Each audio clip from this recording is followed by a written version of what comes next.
not punishment in rage. Then God turned to the woman, "I will greatly multiply your pain in childbirth. In pain you shall deliver children." His words carried both pain and truth, the weight of a world now tilted.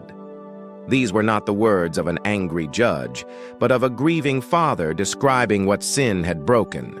God spoke a Hebrew double phrase, harba arbe, "I will surely multiply, I will intensely increase," a way of saying, the pain will be magnified, the cost of bringing forth life increased beyond what he first designed. This was not the creation of a new pain, not a foreign intrusion into the woman's nature, but the intensifying of what would once have been gentle, a sharpening of what was meant to be smooth. Not punishment in rage, but consequence revealed. Not a newly invented curse, but a divine diagnosis spoken in love. Before the fall, childbirth was always meant to involve exertion, the holy strain of bringing forth life, the sacred weight of participating in creation. It would have required strength, but never agony.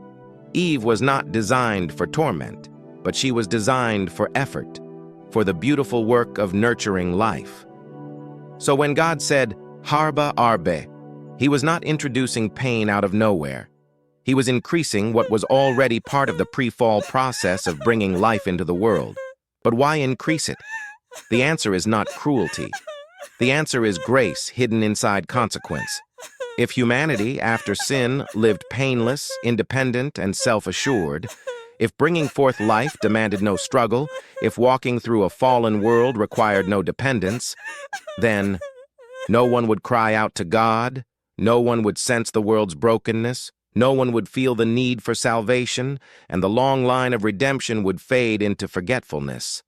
So God multiplied the pain of childbirth not to punish, but to preserve, not to crush the woman, but to draw her heart back to him. In a fallen world, independence leads to spiritual ruin. Pain becomes a reminder that life, every life, still comes from God. The intensified of childbirth becomes the place where brokenness is felt and where the promise of a Redeemer begins to flicker. Jesus later echoes this in John 16:21. A woman in labor has pain, but when the child is born, she remembers her anguish no more.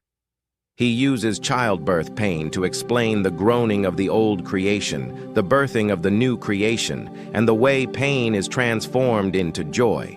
Genesis 3:16 therefore becomes more than a consequence. It becomes a symbolic framework for the gospel, for the resurrection, for the new creation, for the coming kingdom. This is the journey from milk to maturity. Don't stop here. Subscribe and walk with us through every act until the story is complete. Give this a like and tell us in the comments what truth stood out to you.